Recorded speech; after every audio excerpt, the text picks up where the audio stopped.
On Landline, the top end's data cowboy. We know exactly what each animal's been treated with, but also what they've been fed. We put the hay records in, any pellets that they get fed in the yards, they get all that information as well. The fallout from Victoria's ban on native timber harvesting.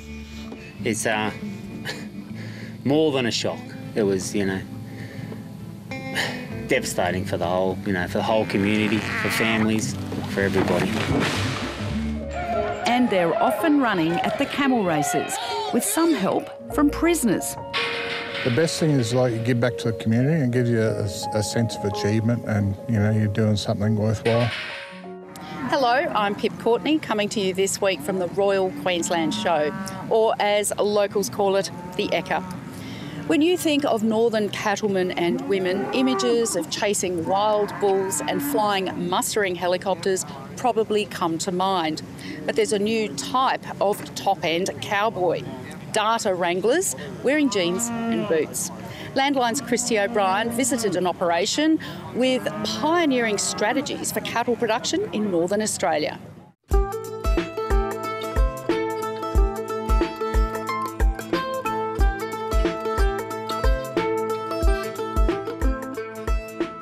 It's cattle country as far as the eye can see out here on the top-end red soils, where a prolific wet season has laid the foundations for a good year for producers. I'm on the way to Carbine Park Station today, about 350 k's south of Darwin, to meet a guy who's been working in the cattle industry in the north for the past decade, specifically trying to find ways to make it more productive and use the country better. G'day. Nice to see you. Likewise, how are you? Good. Welcome. Good spot? Carbine. Yeah, it's beautiful. It's the busiest time of year at the station, and Munro Hardy has a few hats to wear. And these are adjustment cattle that'll go back to a paddock. We're just getting a weight on them now. We'll do a preg test on some of these cows later on today. From jackaroo to head stockman and pilot, he's tried his hand at most gigs in the cattle world, and like myself, set up a permanent camp here many moons ago, as one of those southern blow-ins who caught the territory bug. How long have you been in the territory for? Probably, it was over 15 years ago, I think. I came up from Victoria, where I grew up originally, and I had planned to be here for a year. I just wanted to see a bit of the cattle industry up here and fell in love with the place. Now he's trying to make his mark, and in recent years he's become what you might call a data cowboy. We have a lot of data, but managing that data has been a challenge. And typically, you might be recording crush side, but that's about as far as it goes. It ends up in a little black box, and year after year, no one knows what's happening with it. He wants to utilise the power of numbers to better understand cattle management and behaviours. But we've got a full history of what's happened to them, so all their paddock movements in between paddocks as they're going. But the brilliant part of all of this really helps me with my grazing plan. This was software he helped develop with an ag tech company and spent a year in Sydney refining. But the big smoke was never going to be his cup of tea, and he came back with a mission to help improve northern production. We produce cattle in a way that is fantastic, and I think it's something to be proud of. As a territory cattle industry. It's the 1%ers I see where I think there's opportunities. There's small gains we can make. For decades now we've been making improvements in the genetic base of these northern herds. But I think now moving forward we've got an opportunity to unlock that genetic potential through nutrition, and that's... He says data is also important to give clients and stakeholders a very clear picture of their operations in a world where being open to scrutiny is becoming an important part of agriculture. It's a way to, dare I say, track animal welfare too, isn't it? Absolutely. Because you've got that transparency on the animals. Yeah, of course. Everything goes into it. So if we're vaccinating here, we'll be putting those records in. At a per head rate, we know exactly what each animal's been treated with, but also what they've been fed. We put the hay records in, any pellets that they get fed in the yards, they get all that information as well. Very, very tracked cows. Yeah. It's like their MyGov record, but on steroids. Just about, yeah. You need a in your Apple Wallet. Yeah. You better look it up there. Just to whip it out.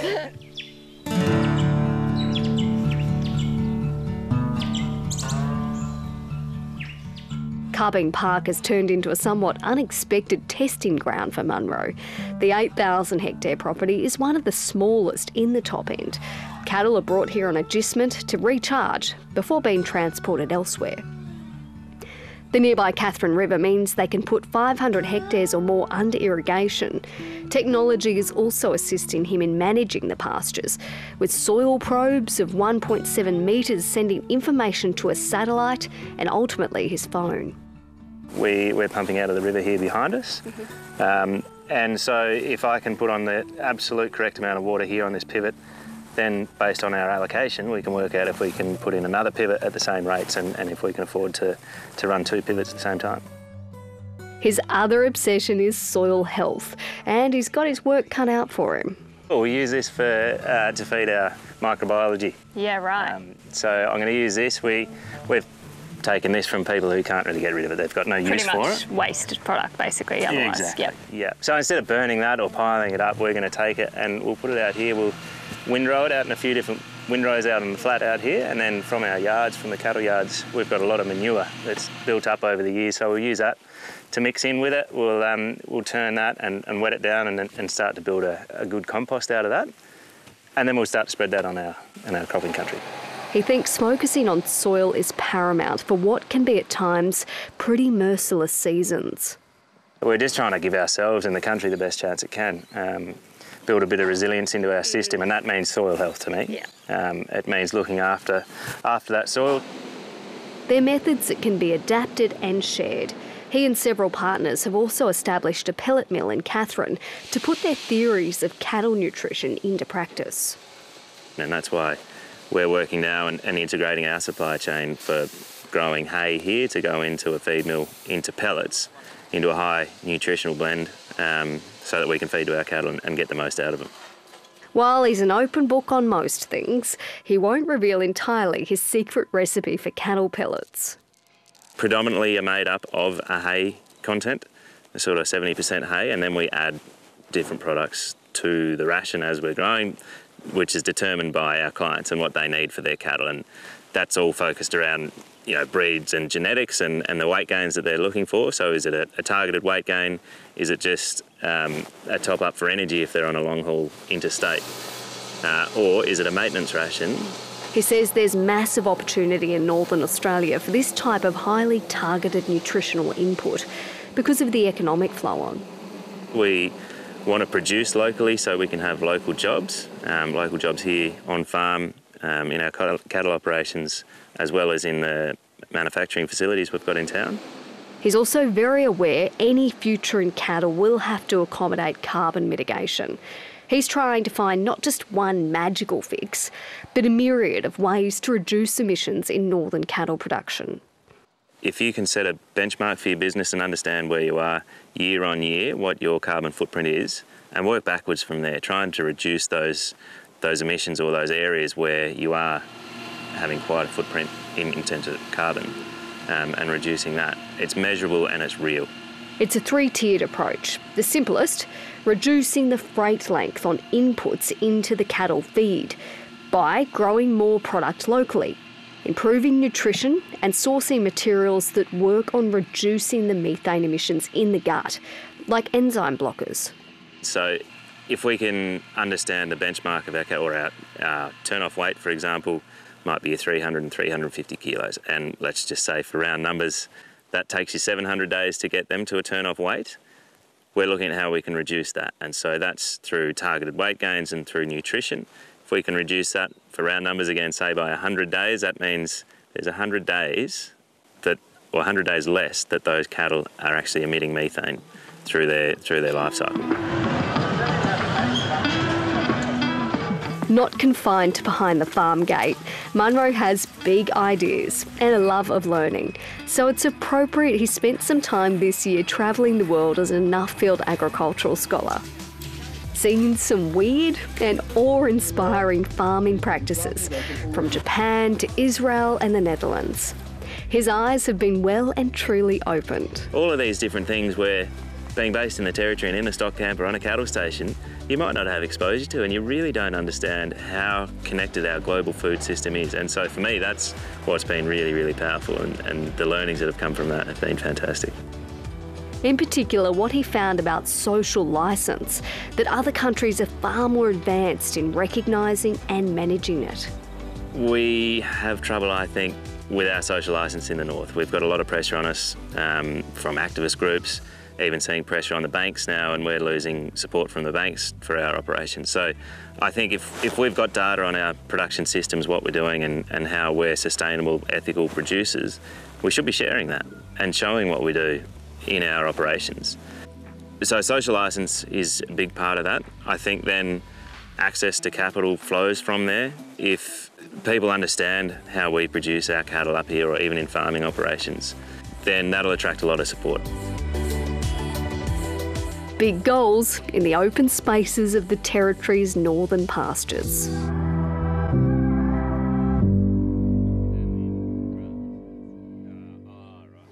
The boom in renewable energy in regional Australia has seen the residents of one town band together to build their own project. They want to share in the returns from the transition to renewables and help educate other communities. Reporter Tim Fernandez travelled to the New South Wales town of Goulburn to find out more.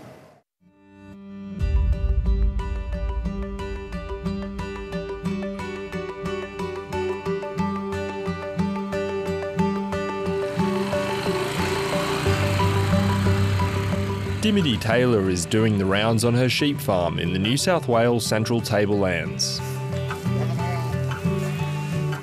As the sun sets, she gets a regular reminder of how the region is changing. We find it beautiful. The sunsets that reflect off the turbines during sunset is just so beautiful.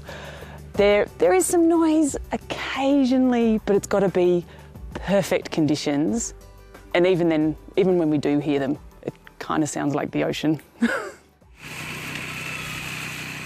For 5 years, the wool and sheep meat producer has lived beside a wind farm at Bannister, about 30 kilometres northwest of Goulburn.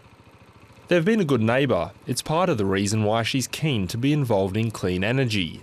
So she's investing in a nearly $5 million solar farm being built by a community organisation on Goulburn's outskirts.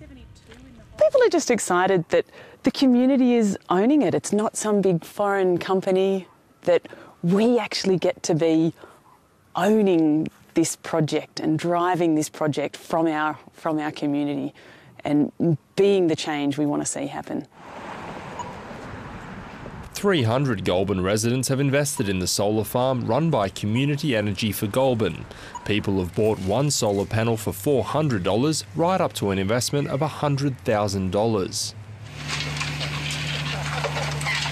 After 8 years of planning and consultation, work has finally begun on this 2-hectare block. There's a conversion box onto the... Ed Suttle is a cattle breeder and Vice President of Community Energy for Goulburn. There's the high voltage wire. When Landline visited, he was giving his team of engineers a tour of the site, and also staff from the Australian Rail Track Corporation, which has supplied some of the land. Once built, he says the 4,500 panel farm will be the first community-owned solar farm in Australia with a battery. It was the brainchild of 5 or 6 of us. It's the classic kitchen table discussion. People who were fed up with the apparent lack of activity at state and federal level about developing renewables and ending fossil fuels. So, in short, we felt we needed to do something ourselves. All the energy produced will be sold into the grid, and it's estimated the farm will generate a profit of around 5% per year. There are several ways of setting up a community energy project. This solar farm here in Goulburn will be run as a cooperative, where each investor becomes a member of the co-op and receives one vote. That means regardless of the size of the investment, every member gets an equal say. And with most investors living locally, the profits stay in the community. The pure democracy of it was very attractive to our investors. It means you don't have 1 or 2 rich people potentially taking it over and running it. Community energy projects are taking off. It's estimated that over the past 8 years, the number of groups setting up projects around Australia has almost tripled to 145. But it's not only locals interested in building solar farms in Goulburn. The area has also caught the interest of the private sector. I think it basically comes back to where we're situated more than anything else. Because Goulburn's situated on the transmission lines, it tends to lead to investors wanting to come here and set up.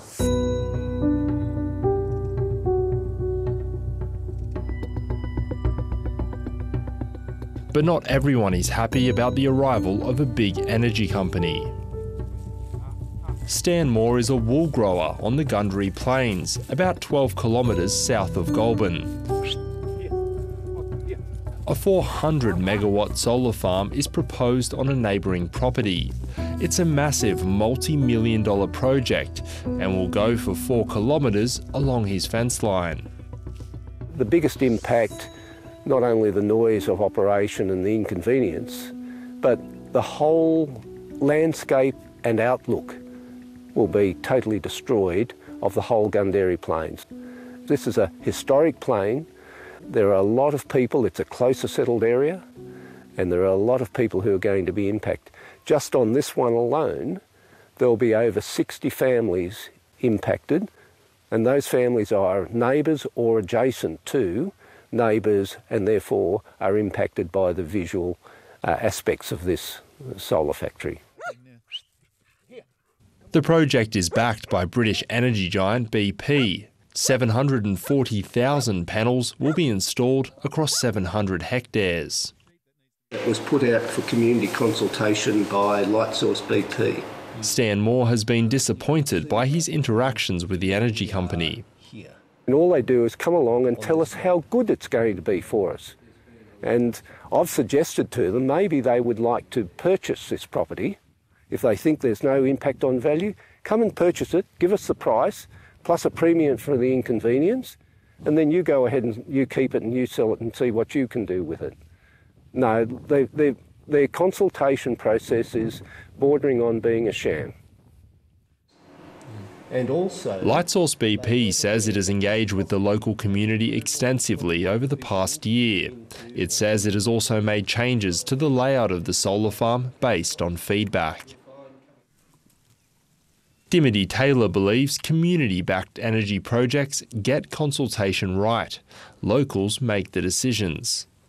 I've seen the effects of when a renewable energy project doesn't do good early consultation, and it causes so much disruption in the community.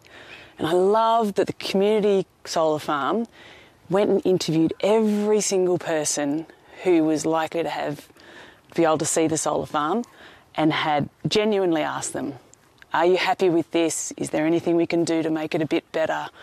How do you feel about this solar farm? So because they had that really good early consultation, they've had so little opposition. The New South Wales government is supporting the Goulburn solar farm. It's giving it $2.3 million. Part of that money is to fund a knowledge sharing document when we've finished, which is a template for any other community in the entire country to do what we've done, but without making all the mistakes we made on the way. But for now, just Goulburn is getting its own community solar farm. Plans are to supply power to the grid by the end of the year. I really hope that this model can be expanded, and I feel like this project in particular is paving the way to make that more possible. This project has had to go through a lot of hurdles to get going, but that should make other projects in the future much easier to roll out. Still to come, Australia's richest camel race. And we'll meet the surprising crew behind the setup. We're given a lot of opportunity out here. When you're on the inside, there's only so much things that you're able to do, only so many things that you're able to learn.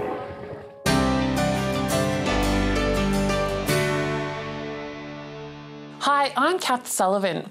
Australians are being asked to respond to floods and fire without relying on the Defence Force.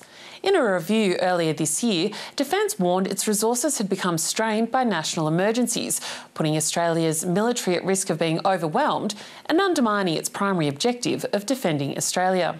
The federal government is now seeking public submissions about how to prepare for disasters to ensure that ADF personnel are a force of last resort. We can't continue to just rely on the Defence Force in the way that we traditionally have. More than 7,000 Defence personnel were deployed during the Black Summer bushfires and 23,000 Defence personnel as part of the COVID-19 response. Submissions are open until September 15. Western Australia's Premier has announced the repeal of controversial Aboriginal cultural heritage laws designed to prevent a repeat of the Juukan Gorge demolition. The WA laws will now be replaced with the original laws from 1972, with some key amendments. They'll give Aboriginal land groups powers to appeal against ministerial decisions and landowners freedom from costly surveys, with the government now doing its own program of surveys across the state.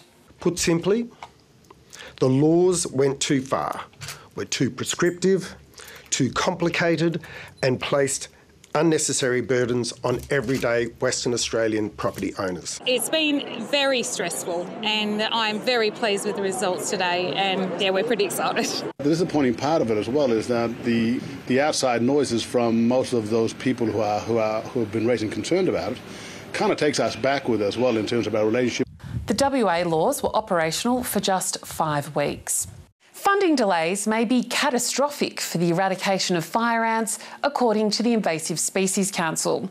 It says leaked documents show that nationally $84 million was allocated for fire ant eradication this year, $49 million less than what Queensland's Auditor-General said was needed. It's going to mean that fire ants have a good chance of escaping that southeast Queensland outbreak, potentially coming into New South Wales, Murray-Darling Basin, so very concerning. Last month, a fire ant nest was detected just 5 kilometres north of the New South Wales border. That state is yet to record an infestation. And finally today, Ireland's Shadow Foreign Minister says he's confident Australia and the EU will reach a strong and ambitious free trade agreement. During a visit to Australia, Matt Carty said it was critical any agreement with the EU progressed climate ambition. We need to make sure that it actually strengthens our climate action objectives, strengthens our biodiversity objectives, and it doesn't undermine any principles that we have already agreed to in other frameworks. And for another week, that's Landline News.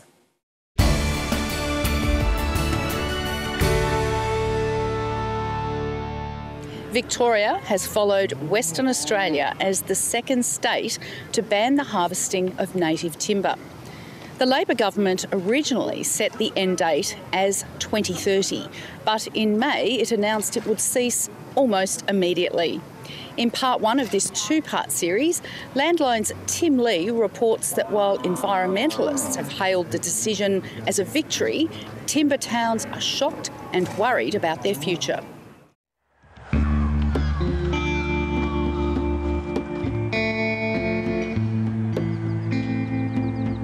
The logging machinery stands idle. Many sawmills are now silent. In May, the Victorian government gave the native timber industry just 6 months to shut up shop. It's more than a shock. It was, devastating for the whole community, for families, for everybody. The decision broke a 2019 promise that native logging would gradually be phased out by 2030. Did you have any idea that this announcement would end native harvesting 6 years early? Absolutely not.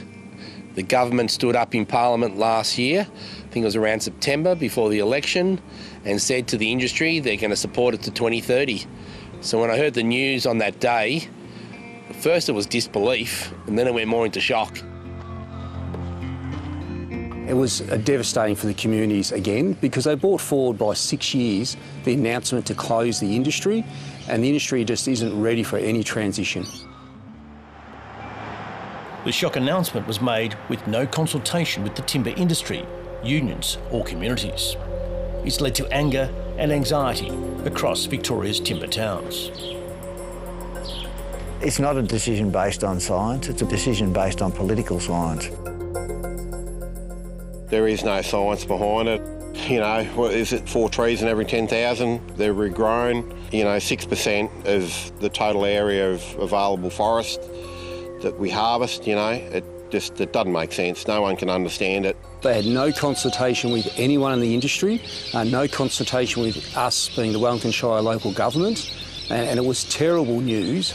It was devastating for the communities because there was no consultation to prepare them for that terrible decision, and there has been no information come out from the state government of why they did that.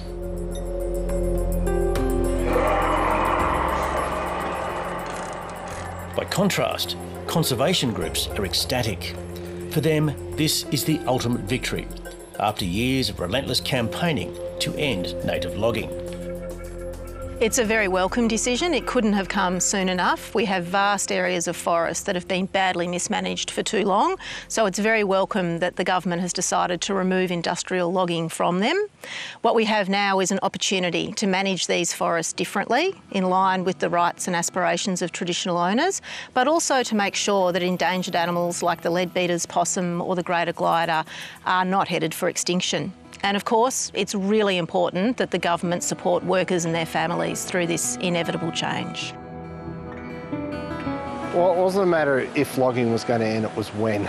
Because years of overcutting the forest, particularly in the mountain ash forests, along with the impacts of fire on top of that, have really put the industry into a crisis point where the forest is simply running out of merchantable logs to supply to industry. So it's best to actually pull back when you can, as opposed to hit the cliff and fall over and deal with the casualties there.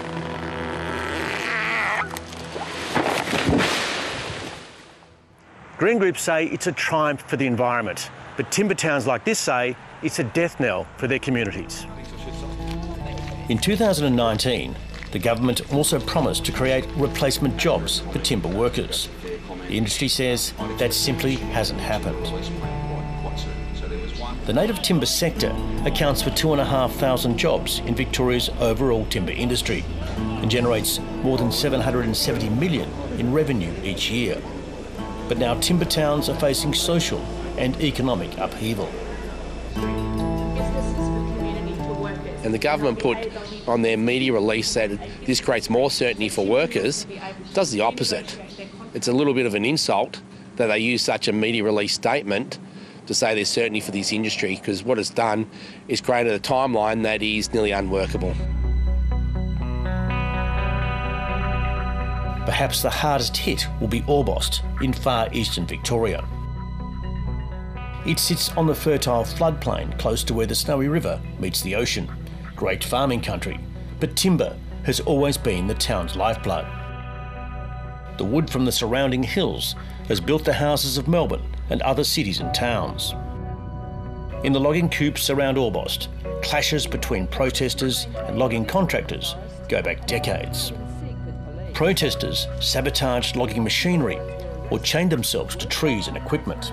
Some even drove metal spikes into trees destined for sawmills, which would shatter saw blades. But ultimately, it's not frontline clashes that have sealed the fate of native timber harvesting. It's environmental court action. This is about the gross mismanagement of a resource, and this has been decades in the making.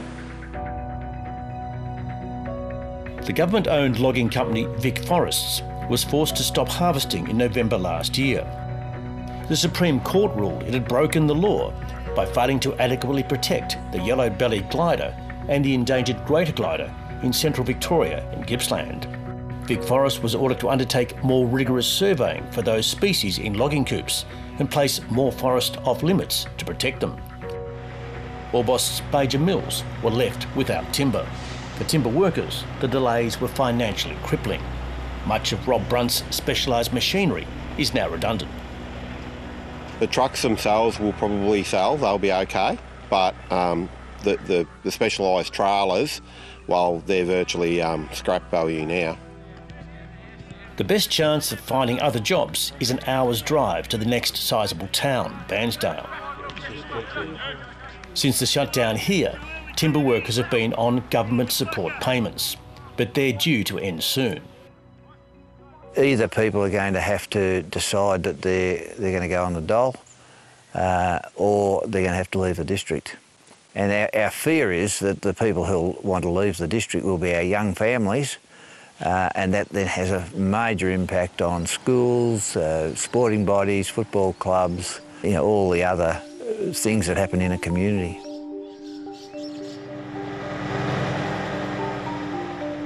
Andrew Milliken is a haulage contractor.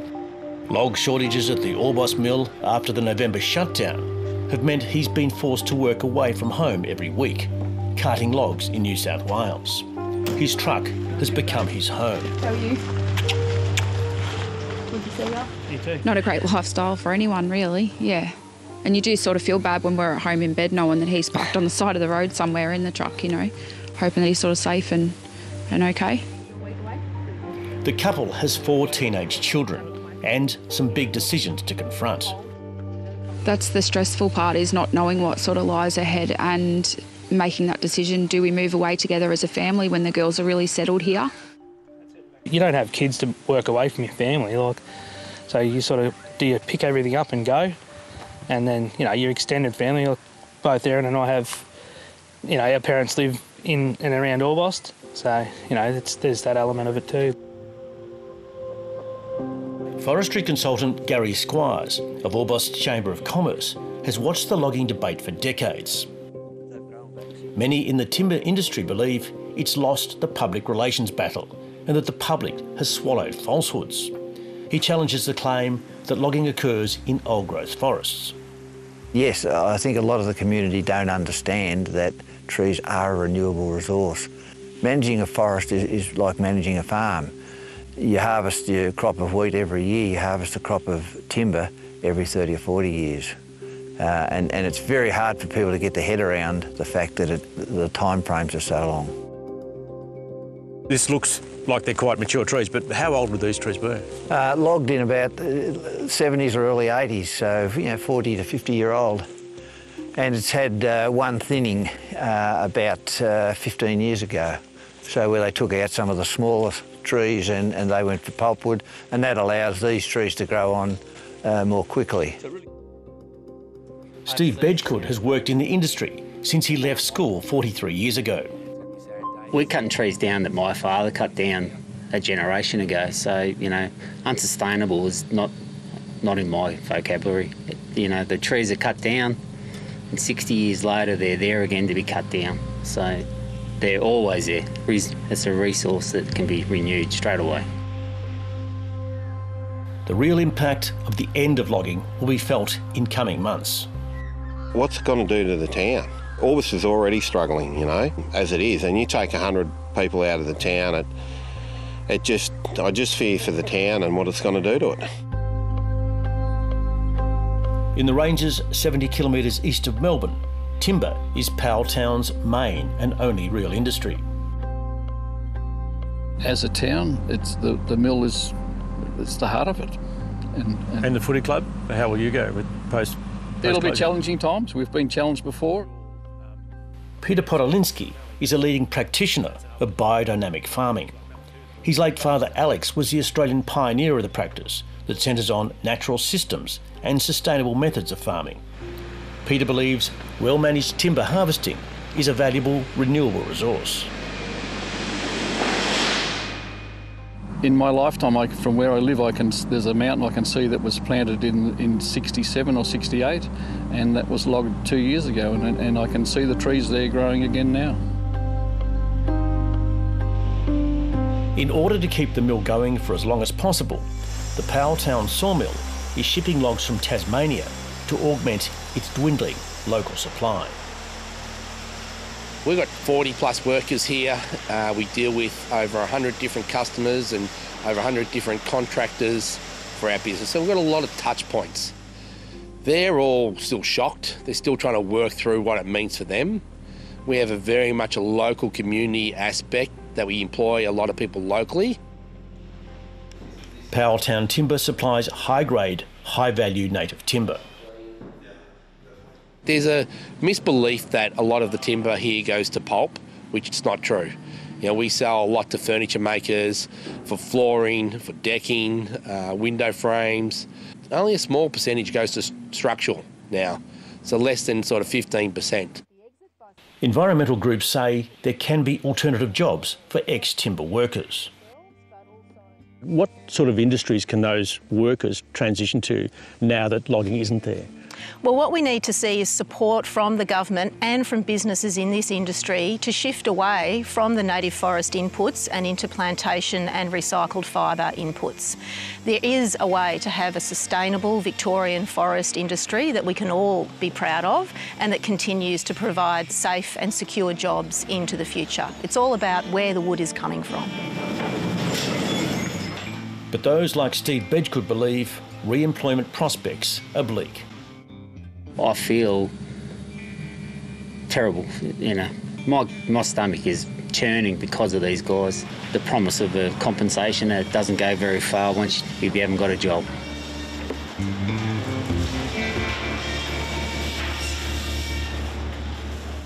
And next week, in part 2 of our special report, we ask the question, does the science behind this decision genuinely stack up?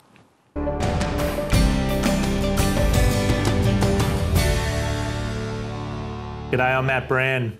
It was another lacklustre week for sheep and lamb prices. At the sale in Bendigo, some lighter sheep sold for just $3 each. New season lamb numbers are rising, but not in huge numbers yet. And I'm told Yardians are dominated by producers offloading old season lambs before they become classed as mutton. The number of lambs getting processed is on the rise, surging to nearly 450,000 head in a week, which is its highest level in over 2.5 years. Now, the biggest export markets for Aussie lamb right now are China, the US and Korea.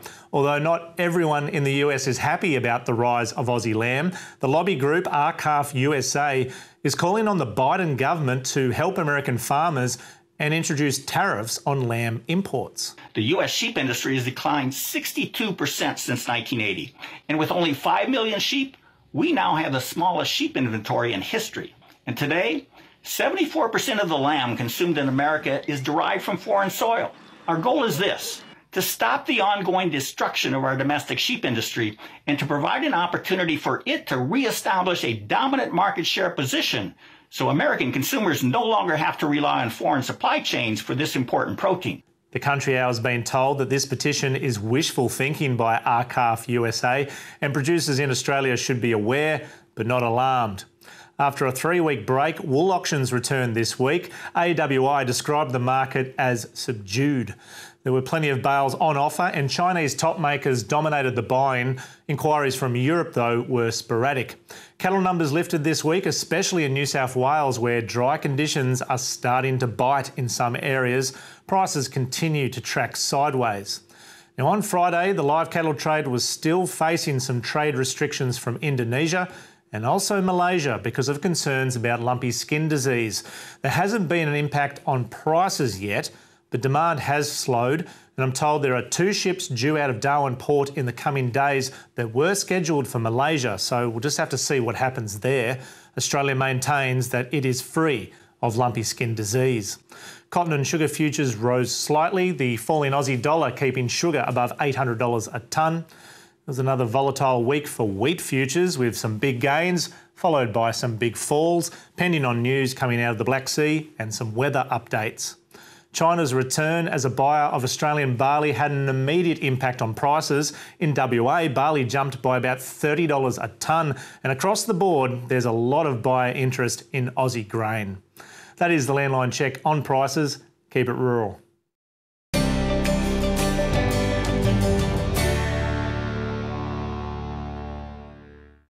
Big events in little towns take a mighty effort.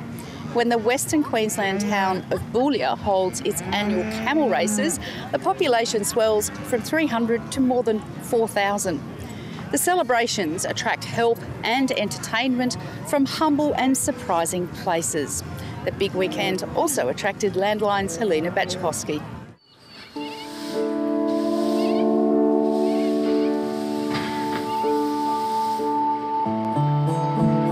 It's early in Boulia, a small Western Queensland town. 8 men are busy cleaning up the turf club from a large party the night before, in preparation for Australia's richest camel race. They're prisoners in a corrections program called Work Camp, so we can't show you their faces. Their supervisor, Alan, says work camps have a proud history of helping regional and rural towns. This program started in 1991 at Charterville after the Charterville floods. It was created by that when they required inmates to come out and work after the floods, and then it just grew from there. He's been involved with the program for 16 years and has seen prisoners join with no skills and leave with plenty. Say welding skills, building skills, concreting, and they get satisfaction, as do I, seeing them get put back into the community. In 2021 to 2022, work camp prisoners completed 144,223 hours of community service in regional Queensland, the equivalent of $4 million in labour. Prisoners who join the program are carefully selected. They're given increased responsibility and opportunities to learn new skills to reduce their risk of reoffending after release. How hard is it to get into one of these work programs? It all goes on your behaviour and you know, how well you behaved while you're inside, I suppose. So if you're going to be a rat bag, you're not going to get here, but it's just that next step, and it's a good step because it gives you a low classification in security, and it's that transition to go back out into society. The best thing is like you give back to the community and gives you a sense of achievement, and you know you're doing something worthwhile. Have you learnt anything that you didn't know before? Yeah, you learn stuff every day, but that's part of life. But it's good to come out in the communities and just see all the different things, and they do things a little bit different out here to what they do in the city. What kind of jobs do they have you doing? Oh, we do everything from, we've constructed roads out there in the campgrounds to, you know, putting bins out before the event and placement of them and setting up all this temporary fencing and for the camel tagging and the starting gates for the camels. You know, there's a lot to do.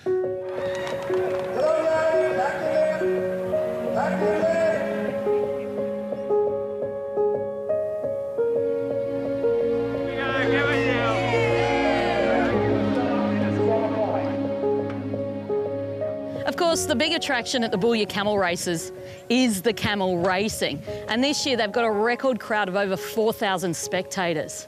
And most jockeys for camels seem to be women. And notably, they sit right at the back of the dromedary. Hold on for dear life and hope for the best, but I do find it less nerve-wracking than horses. I get quite nervous on my horses. Been riding my whole life, but camels are much more comfortable up on them. Go, Billy! Go, Billy! Go, Billy!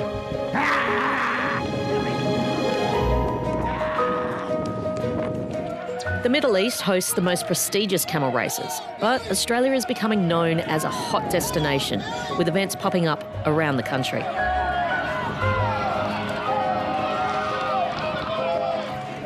Matt Anderson and Peter Shield have been racing camels for about 5 years, doing it for the buzz. Good luck, Matt. Larger than your average jockey, they say it's not about size when riding camels. It's just one of the things, it's the unknown of what the camel can do. It's just, you've got no rein, so you're just got to follow its head and just do your best. Hold on and do your best and talk to it. Yeah, and anything can happen. You just go out there, hang on and aim to win, but anything can happen throughout that race. The camel can stop, turn around, go the other way. Rod Sansom has been rearing and training camels for entertainment for 30 years and has brought 18 to Boulia for the weekend. He says no matter how hard you train and work with camels, they will do what they want when they want. If they want to race, they do. They love it. If they don't want to race, they don't race. And we just leave them ones, give them a little bit of a try, and if they don't want to run, we just let them go. You know? But they love racing. They love running. And love seems to be why everyone here is doing what they do. That and the $45,000 prize money. Look, if you win every race, you make a bit of money, but it costs a lot to get here, I'm telling you. There's 2 trucks and a few 4-wheel drives over there, and they're all going to be fueled up. So you know how dear fuel is out here, which is good. And yeah, you got to travel a long mile. We travelled a bit over 2,000 kilometres to get here.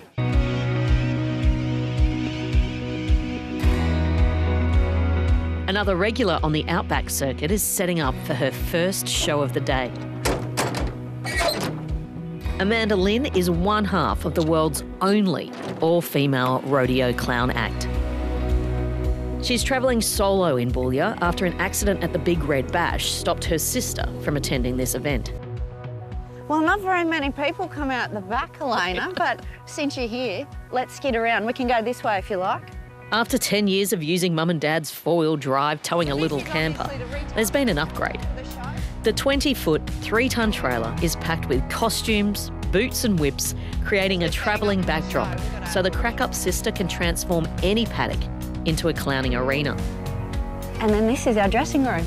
How long does it take you to transform? Mate, I can put on my face in 15 minutes now, but we always start makeup an hour before. And what is it about the makeup? Oh, it's your character. Yeah. Yeah, the makeup's, it's really a part of your performer's change. When you come from theatre, you definitely want to be, this is Amanda, bang, that's Struth, and there can't be any difference. Once that character's on, you are that. But having worked out in the middle of nowhere, and you can't do that. You've got to transition in and out. Why so emotional? I don't know. I guess I'm emotional because that is your craft, and your character is a very delicate thing that you nurture. And for me, Struth, she's grown with me for 20 years and she's aged with me and changed, and yeah, you always treat them a little bit special. Alrighty, we're going to rip into this because he's got a lot to say today. Ladies and gentlemen, welcome. For those of you who haven't met me before, my name is S.T. Ruth. But you lot, you just call me Struth. The Crack-Up Sisters averaged around 70,000 Ks a year, pre-COVID, performing at regional agricultural shows. Good one.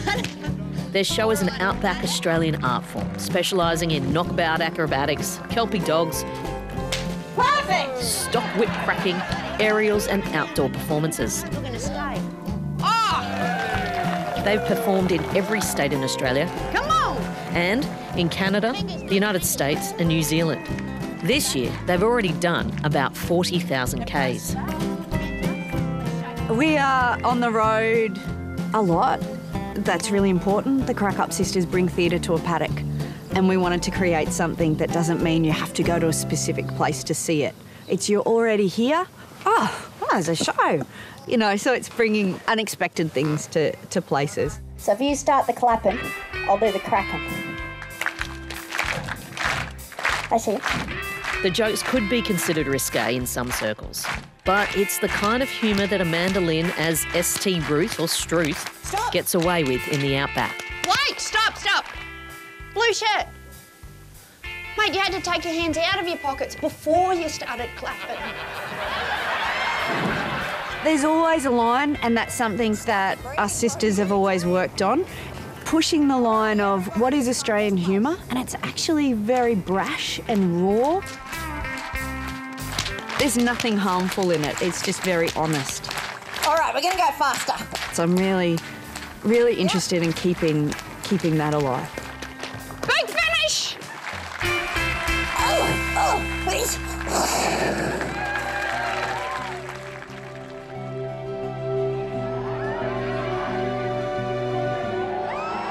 In the 26 years Boulia's held camel races, event president Sherry Lawrenson's seen them grow in size and professionalism.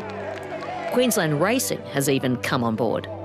We're only a very small committee, there's 4 of us, and we're all mums and we all work and we all, so do our other jobs as well, but we've actually already planning now for next year, and this event hasn't even finished, so it's not the constant busyness how this week is, but you're always planning for it.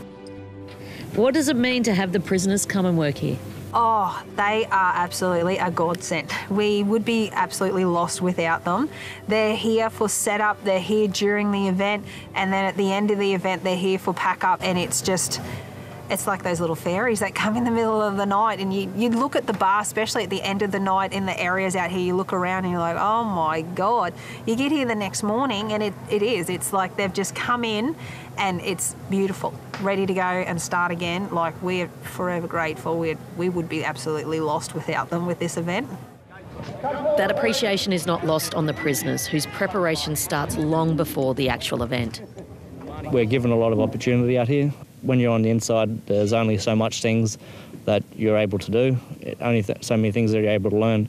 And so in doing the steps and getting your courses and your experience up, to come out here and be an action in the community is a great thing. So, how important is that, taking a base knowledge and then increasing it? It's extremely gratifying. So, say for instance, when we're on the inside, we're working in the metal shops, we're actually making the bale feeders that the camels are eating out of, cattle gates, cattle grids, and then to come out here and to see everything where it's meant to be, yeah, it's really good. A recent Institute of Public Affairs paper argues Australia could make better use of low-risk prisoners to help meet labour shortages. So we know that prisons can actually contribute to the cycle of reoffending. So these non-violent offenders who pose limited risk to community safety could actually reintegrate better with society if they were sentenced to alternative justice methods such as offender employment programs, which could reduce the chances of them reoffending upon finishing their sentence. In those terms, this reform would save Australian taxpayers approximately $2.3 billion a year. The festivities last for 2.5 days, with 8 camels racing 1,500 metres in the final event. Firebelly M, ridden by Cassidy Sharp, won in a photo finish, much to the excitement of the 4,000-strong crowd.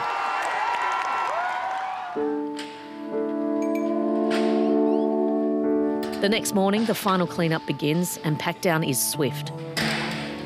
All hands get involved, which dog Esther appreciates, as does Amanda Lynn, who's a pair down. Are you making a living? I'm apparently below the poverty line with the ATO, and all of us are, and we have been for a lot of years, and that's a bit gutting when you know the amount of work that we all put in. But at the same time, I go, I live a great life. I eat every day. I've got a house to live in. Yeah, we're good.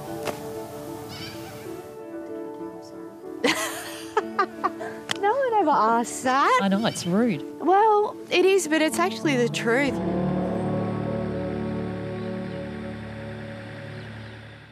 Draven is a boxer and podcaster from Bunbury in Wadandi Country, Western Australia. He also uses a wheelchair and wants to raise the profile of wheelchair boxing in regional Australia. This is his haywire story. I've been hooked on boxing my whole life. Right now I'm in training with my physio, but it's always been my dream to be part of a club. I love everything about boxing.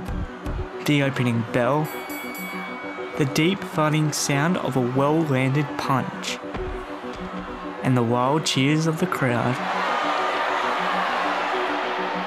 But for me, it's not enough just to be a spectator. My aim is to get in the ring. I have something called cerebral palsy. I can walk, but only for short distances. I can't stand for long, so I use a wheelchair. Wheelchair boxing is a sport, but it's not well known. When I went to a local boxing club, I was ready to train. They set me up with a boxing bag and walked away. I didn't return, but I'm not one to back down. Welcome to Draven's Knockout Podcast. As always, I'm your host, Draven Woods, and today we are going to be talking about... So, I started a podcast where I talk with competitive boxers. The podcast is small now, but I've got big hopes for it. I want to raise the profile for wheelchair boxing and find others to compete with. It's not part of the Paralympics yet, but when it is, I hope to represent Australia. And I found a new club to help me train. I've travelled 2 hours just to find the right venue. They accept me for who I am. I'm so excited to train with Danny Green today. It feels good to train with a pro and get the blood pumping. Muhammad Ali put boxing on the map. I want to do the same for wheelchair boxing. That was Draven, wheelchair boxer and podcaster from Bunbury in Western Australia.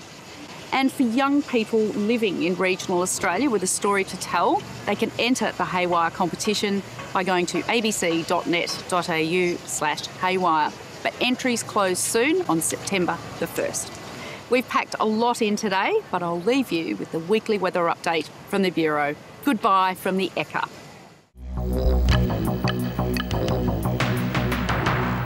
G'day, Sarah from the Bureau with your weekly weather wrap for Sunday the 13th of August. Last week brought consecutive days of welcomed light rain to growers across southern WA as frontal systems connected with moisture in the Indian Ocean. Elsewhere, wintry showers passed across the south and also for parts of the east coast in an onshore flow.